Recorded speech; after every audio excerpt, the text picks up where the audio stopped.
Исти лица добивале дупликат лични документи со различни матични броеви. Лидерот на ВМРО ДПМН Мицкоски обелодени афера Мафија 2. На брифинг со новинарите откри дека едно лице со два матични броја еднаш се јавува во избирачкиот список со своето вистинско име и со вистинската адреса, а вториот пат е регистрирано како друго лице во друга општина.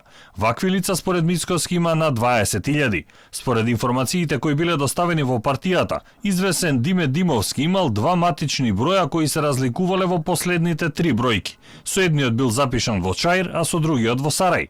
Според информациите што ги добивме, во Македонија постојат над 20.000 лица кои имаат по најмалку два матични броја. Едно лице со два матични броја го има два пати во избирачкиот список. Со двоен идентитет, лицата може да ги злоупотребуваат државните институции и банките. Иста е ситуацијата и со Џадин Демовски, и тој бил заведен на две адреси, во Чаир и во Сарај. ВМРО ДПМН со теренска проверка не успеале да го пронедат на првата адреса. Неговиот идентитет беше искористен да се изработи нелегалниот пасош на Седат Пекер, кој беше во центарот на вниманието и во првиот дел од аферата Мафија.